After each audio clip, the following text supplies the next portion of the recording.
This is how I look. A week later, after the last time someone tried to kill me, I didn't get to see who it was. They were strangers. So the bruising on my thumb was messed up. In the palm, the injuries indicated I was defending myself from some kind of weapon.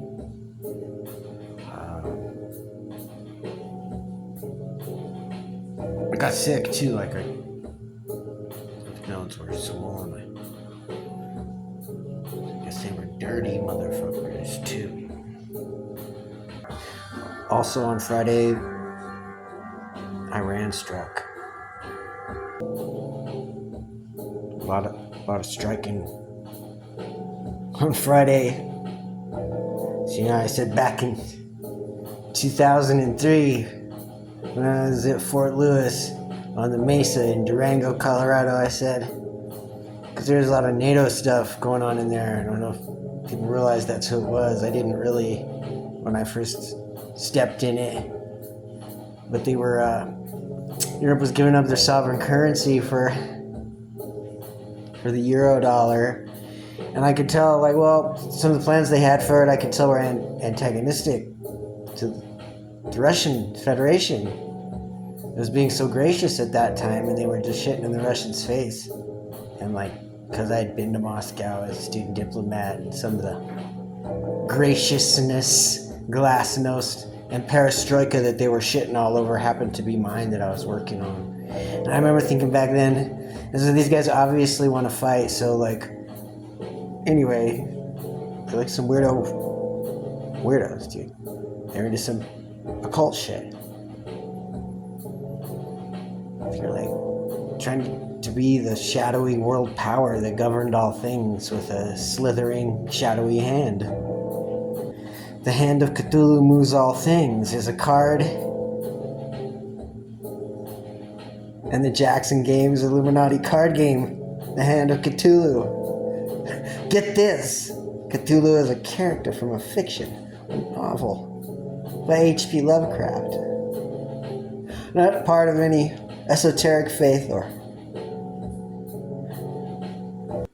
known mythology, no cultural affect, but in fact is a fiction about an eater of souls that drives people crazy.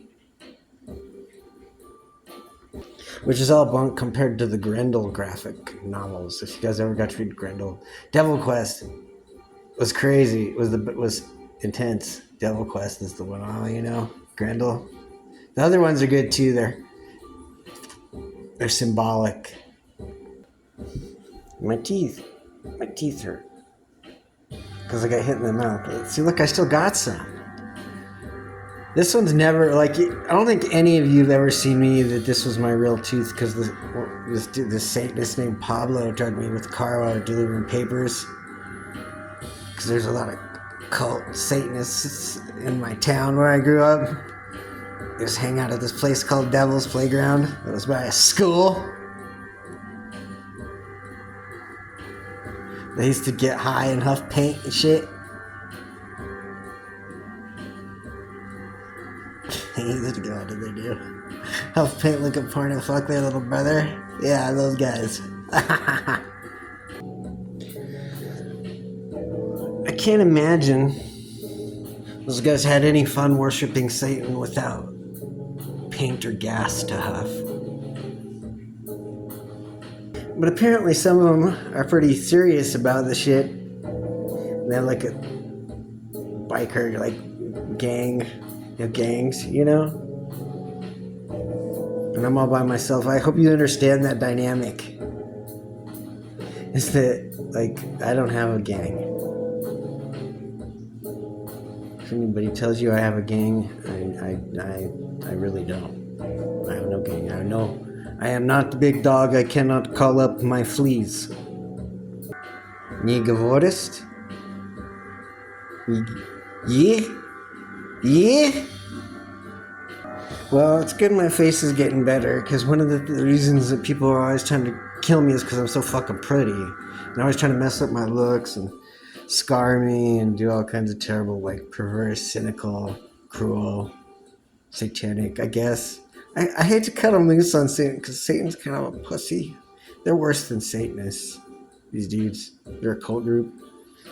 It's like I only call them satanic and Satanist because it pisses them off in a way. Because they're the big shaitan.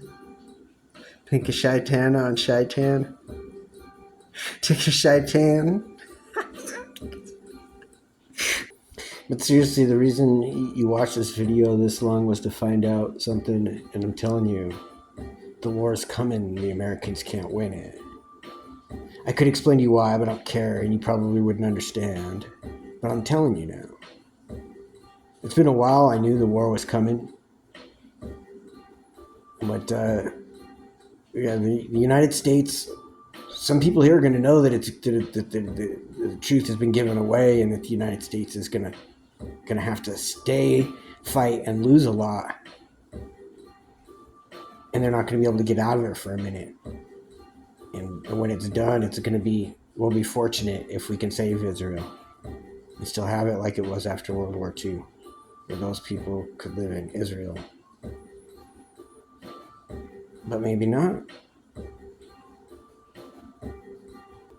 Remember, our power structure is based on depravity, cynicism, blackmail.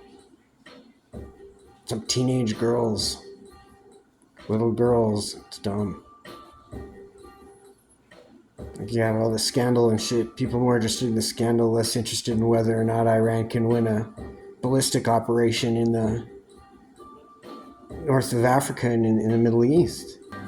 Like there's nobody in that region, not even Turkey, that's going to tell you, oh, the United States didn't kill a bunch of people and try and take the oil. They all know that.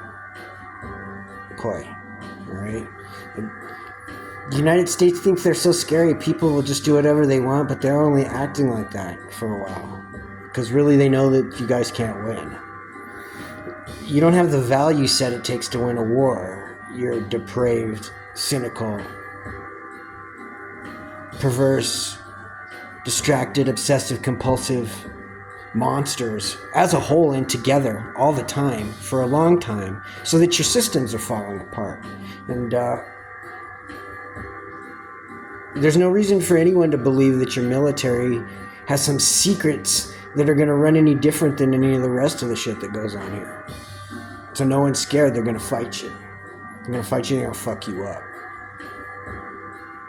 Now your golden shorts boys, the dudes that you think are so great because they do whatever you think they have to do to meet the moral and ethic standard, and you think they do it naturally and well, fuck them. They're working with some wicked bad dudes, you guys. And if they gave a fuck about their families, they wouldn't have done that. So, no, not really, man. The Russians know what's going on. I know the Russians know what's going on. Why don't you know that they know? Because you guys are stupid. I'm like, the Americans will hurt me, the Russians will hurt me, throw me around. Fucking hurt me. Because they're villains and they're going to have a big fat fucking war.